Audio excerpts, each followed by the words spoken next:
Conferencia Ansiedad y Depresión en el paciente crítico. Esto va a ser abordado por el doctor José Miguel Salmerón.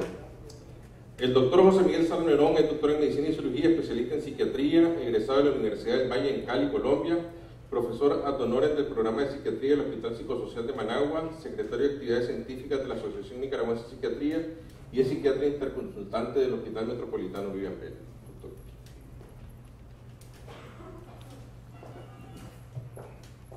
Póngamele pausa, Sí. Bueno, muy buenas tardes, ya son tardes creo, sí. Vamos a empezar esta presentación con un video que dura 1 minuto. Le pido a usted por favor que le ponga todo el volumen que tenga.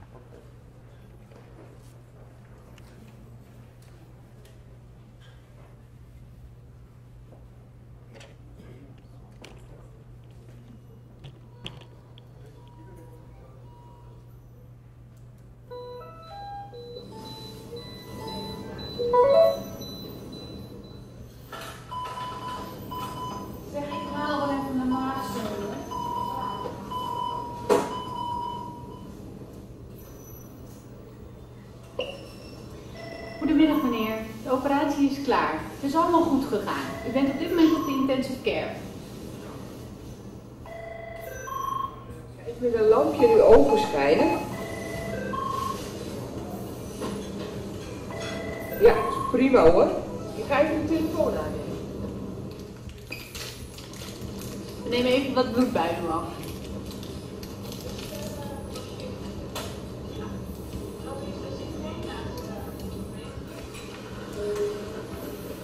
Even wat slijm uit uw mond zuigen, meneer. Ik zie dat u daar geen last van heeft. Ik haal het even uit uw mond weg.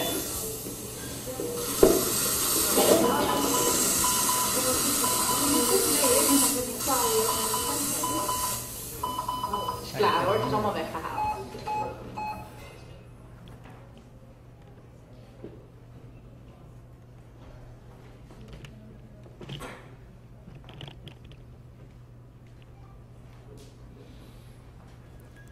Eso es para que nos pongamos en el pellejo de los pacientes, porque realmente es aterrador estar ahí acostado y que a uno le hagan todo y muchas veces, aunque le digan y le expliquen, y por eso muy a propósito lo puse en ese idioma que yo creo que es como holandés, no entienden nada. Y si pudieran entender, porque tienen un nivel educativo que les permita entender, imagínense que esté con una afasia sensorial, le van a escuchar igual que nosotros acabamos de escuchar eso, no van a entender nada. Y lo único que van a sentir es mucho miedo. Entonces, por ahí empezamos.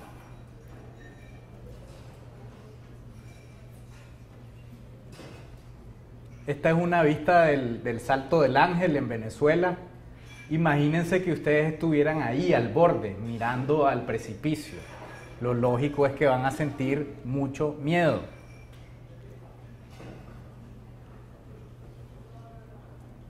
Recuerden en abril, ¿qué sentimos?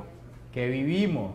Imagínense que estuvieran viviendo ahí en Bosques de Giloá, con todo lo que estaba pasando en abril. Es natural que haya miedo. Entonces, ¿qué es esto de la ansiedad? Es un fenómeno mental, está claramente establecido, es filogenéticamente programado, es un mecanismo evolutivo que nos ayuda a preservar primero nuestra integridad propia y segundo, si hay un peligro para la prole, igual. Estamos diseñados de esa manera, eso no lo podemos escapar. Y está dado, clásicamente descrito en los textos, con la respuesta de pelear o huir. Se miden las fuerzas, se mide la situación, aquí me rifo y peleo o salgo corriendo. Eso es eminentemente evolutivo. Eso está en el arquicerebro, ahí no media la razón para nada. Como les dije, es natural en la mayoría de los casos. Y en muchos casos somos nosotros los médicos o nuestras amigas las enfermeras las que le ponemos una etiqueta de patología. Cuando en realidad, pues si nos ponemos a ver, ese no es un entorno natural para nadie, excepto para los médicos de UCI o las enfermeras de UCI. Hay que poner las cosas en perspectiva, hay que aterrizar. Entonces uno llega a un lugar en donde si no tiene alguna relación con un hospital o un médico, uno jamás ha pisado un entorno similar, jamás. Y de repente, ¡pum!, llega ahí. Y más o menos eso es lo que el paciente puede estar mirando, imaginando, interpretando. Y se imaginan que si un cable o un enchufe o cualquier cosa chiquita va a perjudicar tremendamente el frágil equilibrio que eso está generando. Entonces, pónganse a pensar nuevamente el miedo, la aprensión, la inseguridad, la incertidumbre que sentimos en cualquiera de esos casos. Y si encima de eso son de esas UCIs abiertas en donde uno tiene el vecino al lado visible y de repente miran que el vecino de al lado está agitado, está gritando, está pataleando y tienen que caerles todos encima, pues ya se imaginarán lo que siente el paciente, lo que se imagina.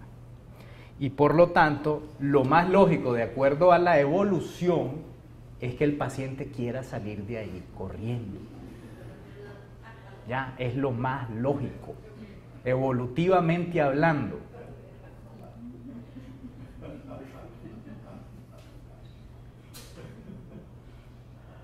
En algunos casos, la ansiedad natural, normal, se sale del carril, se vuelve ya inmanejable, sobrecogedora, abrumadora. La ansiedad inunda la cabeza del paciente. Y pues lógicamente ahí habría ya que hacer intervenciones. Estas son realidades contundentes, como le llamo yo. En el mejor de los casos, el paciente está muy enfermo. En el mejor de los casos. Ya sabemos que existen claras estadísticas de porcentaje de mortalidad en primeras 24 horas en pacientes de UCI. Yo creo que anda alrededor del 30-40% en las primeras 24 horas, dependiendo del nivel de desarrollo de la UCI. Pero ya sabemos que el paciente va a estar con dolor, está muy asustado, puede estar pensando que lo peor aún no ha llegado, porque hace unas horas le dijeron que lo van a tener que operar, le van a tener que hacer una amputación o van a tener que hacer un procedimiento. Igualmente el paciente no está acostumbrado a eso, no sabe a lo que se va a enfrentar y por lo tanto está esperando que lo peor va a llegar en unas cuantas horas. Esto es importante.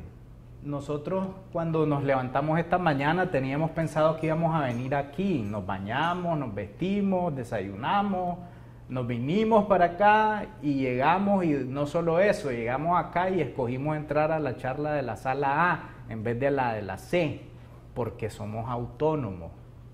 Cuando el paciente está ahí metido, eso se perdió totalmente, porque son todos los demás los que toman decisiones por él.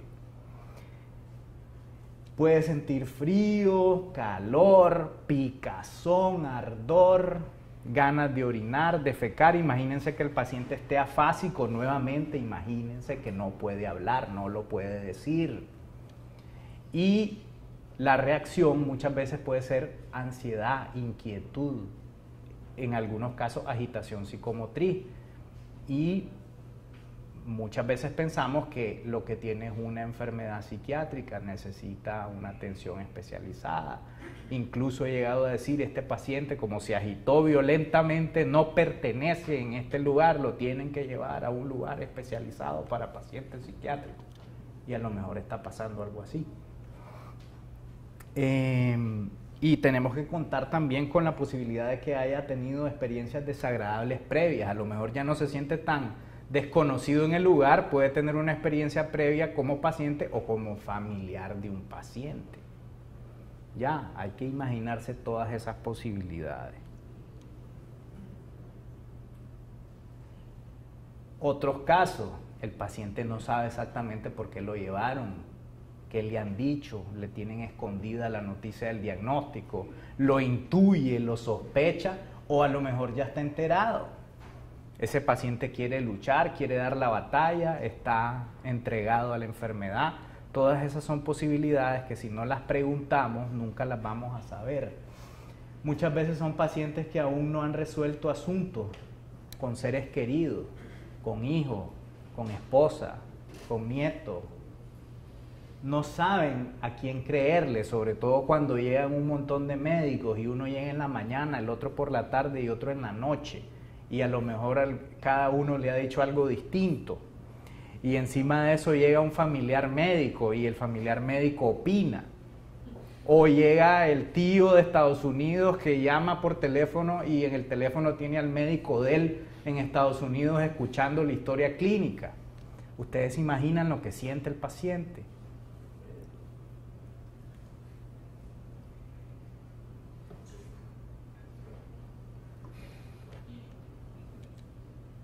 Siente que conforme pasa el tiempo, el péndulo es la pala que está cavando el hoyo. Y puede mirar ya por la ventana la luz. Sí, yo sé que esto iba a dar risa, lo puse a propósito para que quede claro, pero eso es lo que el paciente puede estar sintiendo y pensando. Estos autores no son psiquiatras, estos autores son neumólogos, especialistas en cuidado crítico, Universidad de Chicago. Publicaron en el Critical Care Clinics un estudio de, ya no recuerdo si eran 2000 y pico de pacientes, se han convertido en uno de los artículos de referencia, en uno de los estudios de referencia en el área, y es acerca de sedación y analgesia en UCI. Hablan de que lo más común dentro de el universo de este estudio era que se manejaran dosis de entre 9 y 14 miligramos hora de diazepam. Estamos hablando de que esto ya sabemos que genera tolerancia, taquifilaxia y por lo tanto siempre va a haber que ir escalando dosis y analgesia.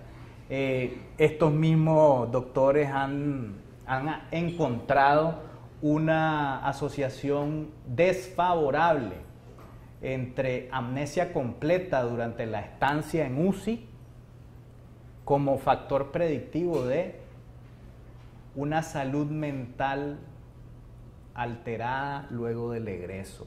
¿A qué me refiero alterada? Síntomas de estrés postraumático, tal cual como que hubieran sobrevivido a un asalto, como que hubieran vivido una catástrofe y la hubieran presenciado.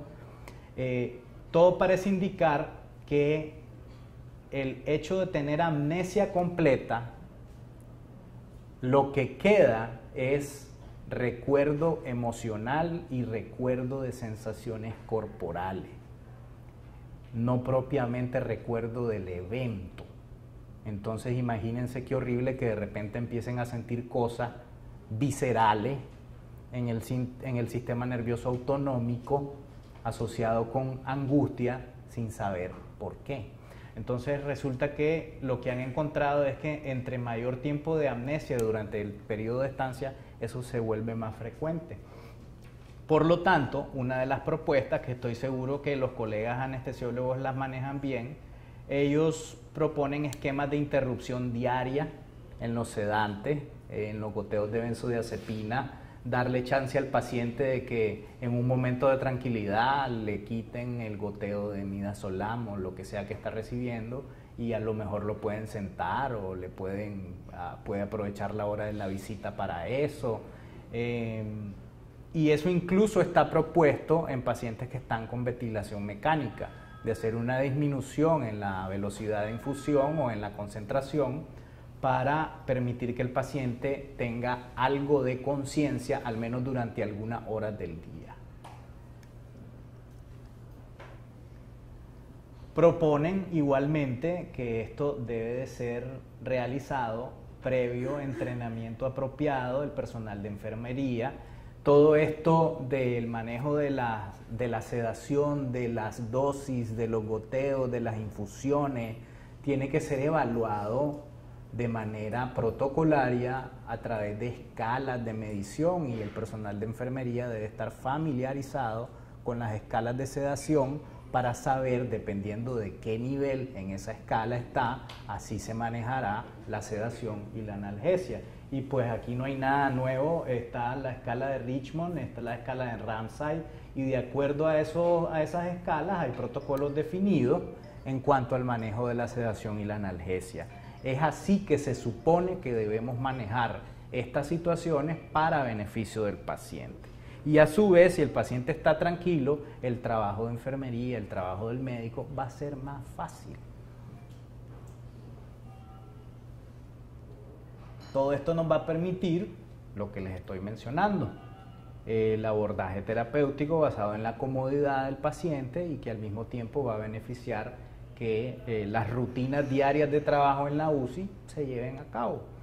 Y eliminar esa horrorosa costumbre antiterapéutica, yo puse aquí de sujetar a los pacientes, pero realmente es un amarrar a los pacientes y maltratar a los pacientes que después terminan con lesiones y laceraciones en muñecas, antebrazos, tobillos, por el tipo de material que se utiliza. Cuando eso es necesario, hoy en día hay accesorios diseñados para que el paciente esté cómodo y no salga maltratado de este evento. Y créanme que si no los compran, se pueden hacer. Y yo creo que cualquier sastre, costurera, con algo de iniciativa, inventiva, un poquito de dirección por parte del personal médico, puede hacer eso.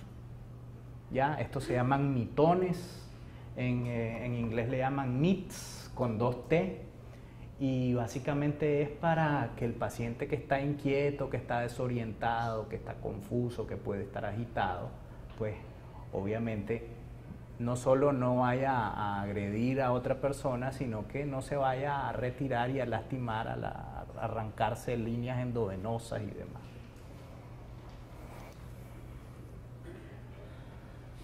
Aquí vemos a un paciente, como muchos de los que estamos acostumbrados a atender, con accesorios adecuados, acolchonados, que no le van a lastimar. Y aquí hay otro método sumamente sencillo, básicamente una banda en 8 que sujete bien las piernas del paciente y lo mantenga bien sujetadito sin lastimarse a la cama. Si usamos mitones, el pulso oxímetro se puede poner en uno de los dedos del pie, o a lo mejor hasta alguien se inventa y patenta un mitón que tenga el hoyito para meter ahí el pulso oxímetro. Aquí tenemos otro ejemplo de accesorios simples y sencillos, un clip para sostener los cables. Estoy seguro que el doctor Porras va a decir, se disminuye el riesgo de infección porque ya no están en el piso los cables que generalmente andan por ahí. Los cables del pulso oxímetro, las mismas líneas endovenosas se pueden sujetar de manera sencilla con un clip. Miren qué interesante, estas son unas bandas que se ajustan con velcro al muslo del paciente para proteger la sonda vesical y que se evite un trauma para este tipo de pacientes que se pueden agitar. Y aquí otro ejemplo de pacientes que pueden estar inquietos, semiconscientes y demás. En el paciente no intubado, en el paciente que está despierto, alerta o al menos con un nivel de conciencia medianamente bueno, es crucial, y no digo que en el intubado no sea crucial, pero es crucial saber qué tipo de psicofármacos toma. Hoy en día más o menos el 20% de la población está tomando algún tipo de psicofármaco. Y dependiendo de qué tipo de psicofármacos toma, así pueden ser también los síndromes de abstinencia, los síndromes de retiramiento abrupto de medicación, que muchas veces lo que hacen es complicar el cuadro, y si no se ha preguntado, no van a saber por qué el paciente tiene lo que tiene. Si el paciente está tomando psicofármacos, pues en lo posible dejarlo tal cual, exceptuando que alguno de los medicamentos que tome pueda generar interacciones importantes con lo que está recibiendo de tratamiento o que el medicamento pues, esté involucrado en el cuadro que llevó al paciente a UCI.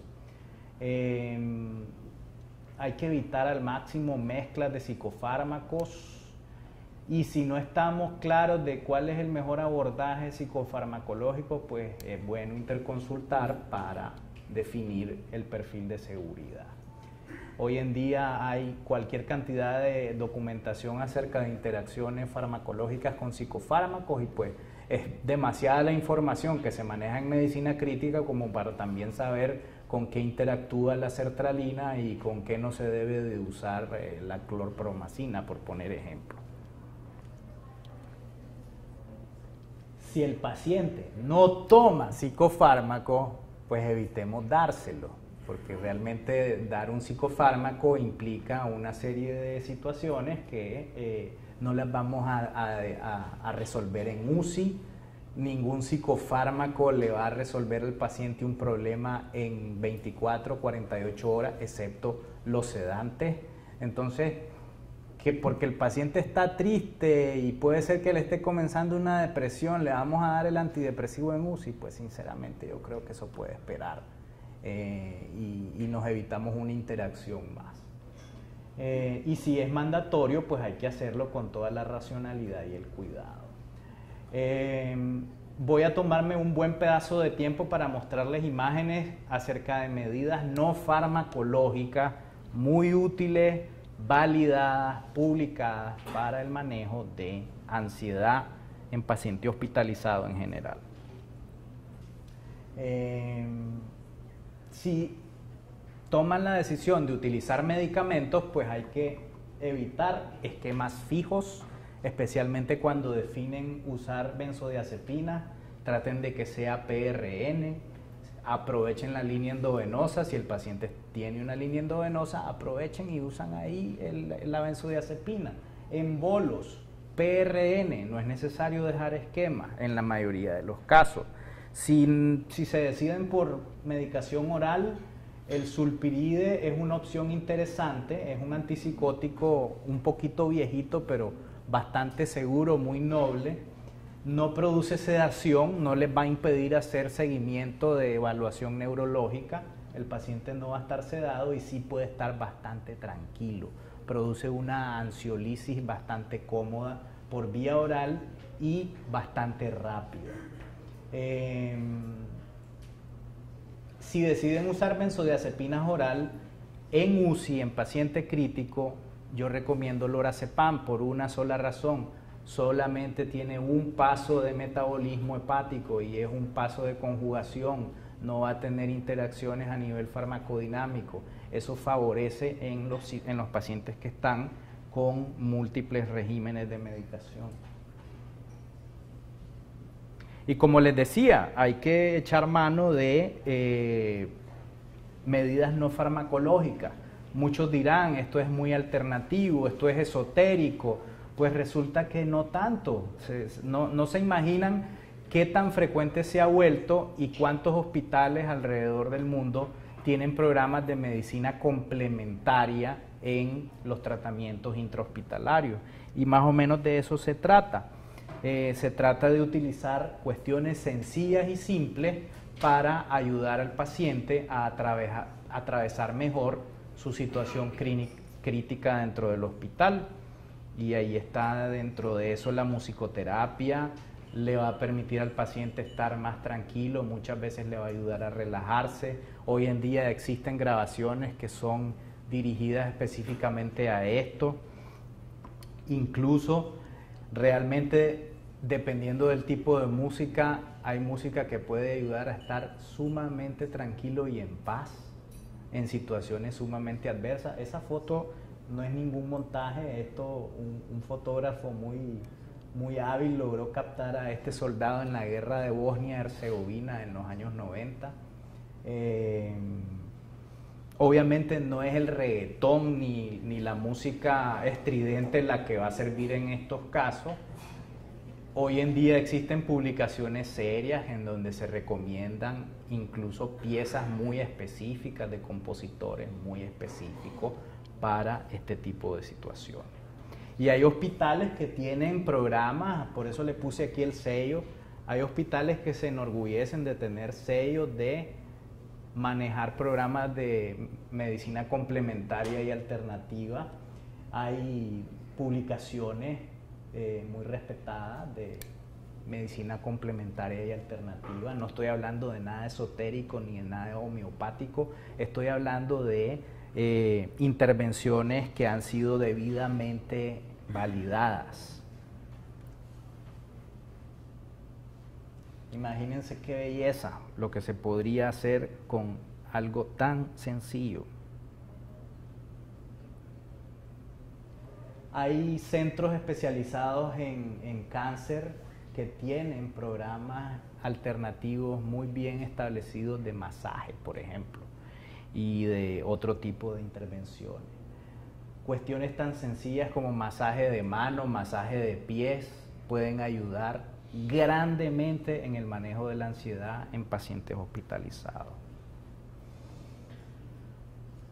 El otro punto, el calvario de la mayoría de los pacientes, la hora de dormir. Miren que estos chinos hicieron un estudio, como cualquier chino haría, con más o menos 6.000 pacientes, en donde hicieron seguimientos y medición de intervenciones, en donde hablan ya claramente de que la pobre calidad de sueño, miren, segundo estresor más grande en UCI, y uno de los 3 factores más frecuentes en precipitación de ansiedad. 50% del paciente que está en UCI, los pacientes que están en UCI, en un 50% del día están durmiendo. Estoy hablando de que en horas diurnas están durmiendo, porque en horas nocturnas tienen dificultad. Estamos hablando de que el ritmo circadiano en un paciente de UCI se va al carajo, y cuando se va al carajo se abre la puerta para otra gran cantidad de situaciones. Y a eso agreguémosle el ruido, la luz intensa, los procedimientos, las rutinas, lo que les mostré en el video. Está claro además, en el Acta Anestesiológica Escandinávica, una publicación reciente, la deprivación de sueño está asociado con todo esto que está aquí. Y mantener los ritmos circadianos facilita descanso y facilita cooperación del paciente. Y ahora que estamos en época en donde está de moda hacer construcciones nuevas, estos son los diseños arquitectónicos de la UCI que hoy en día se consideran más eficientes y más favorables para el manejo de los pacientes. La estación de enfermería está al centro y los pacientes están alrededor, de tal forma de que todos los pacientes están visibles desde el punto de enfermería. No hay punto ciego. Medidas importantes para reducir ruido y estrés y que el paciente descanse mejor, cosas tan sencillas como esa. El tener visible el reloj no solo ayuda con el ritmo circadiano, sino que evita desorientación y confusión en los pacientes. La foto chiquita, la puse chiquita a propósito porque así de importante es la televisión. En mi opinión no debería de haber televisión en cuartos de UCI. Genera más confusión y puede precipitar cuadros alucinatorios y además dificulta el sueño. Si deciden utilizar medicamentos para favorecer el sueño, el mensaje principal es, por favor, jamás usen este tipo de medicamentos que están directamente asociados con estados confusionales y alucinaciones visuales, muchas veces terroríficas. Hay que evitar al máximo la benzodiazepina, en excepción de los pacientes de que ya las toman previamente, porque si se las quitan, se empeora la situación. Y si el paciente no ha tomado nada, cada vez hay más información y más publicaciones robustas acerca de la utilidad y beneficios de la melatonina, no solo para dormir, sino como efecto antioxidante y antiinflamatorio. Rápidamente, las cosas se pueden poner bien feas. Esto ya no es ansiedad, esto ya no es simple falta de sueño, esto ya es un episodio confusional agudo llamado delirium. Así de enredado se puede poner la cosa para el paciente.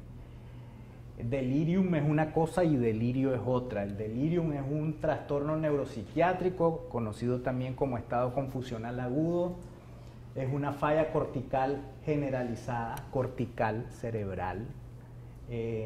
Alto riesgo para delirium, pacientes mayores de 70 con falla cognitiva previa, ya han tenido otro delirium.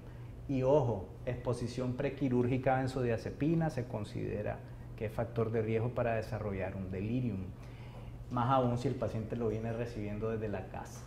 Y el paciente que hace un delirium en UCI tiene predicción positiva para todo esto que está aquí escrito. Y hay suficiente bibliografía reportándolo.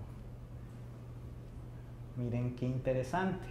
Conforme la complejidad va aumentando, la incidencia de delirium va aumentando. Es escandaloso que más del 50% de un paciente que entra a UCI va a hacer delirium. Y lo más triste es que las tasas de no detección andan alrededor del 75%, pero todavía más triste, trágico y catastrófico es que se siga manejando con benzodiazepina.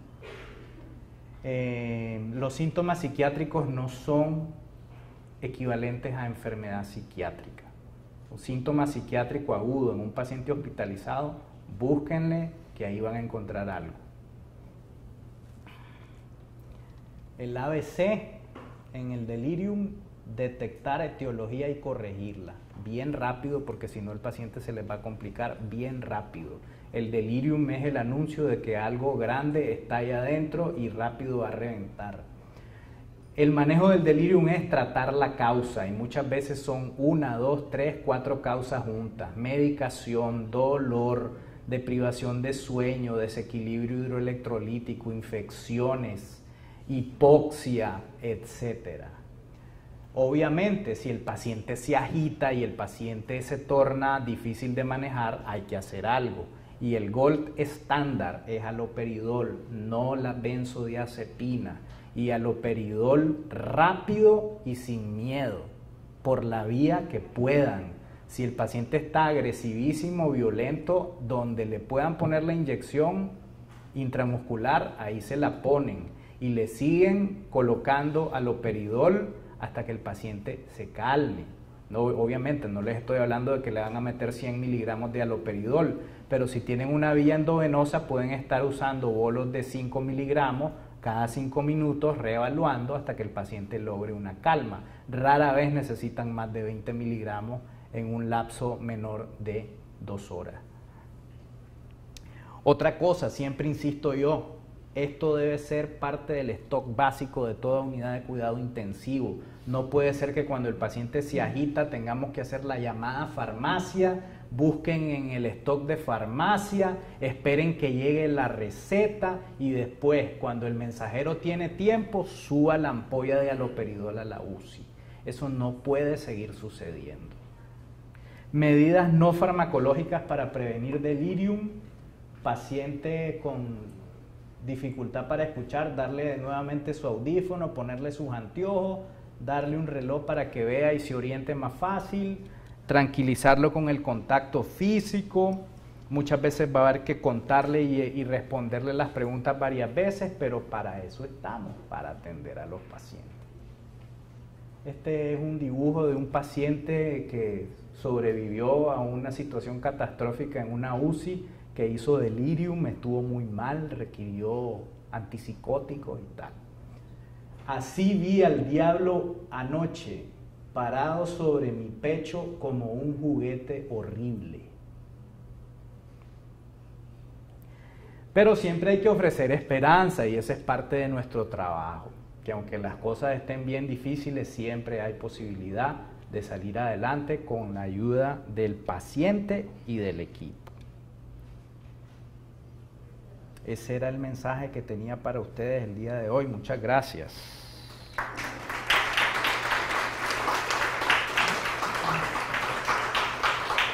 Tenemos tiempo para una pregunta o comentario.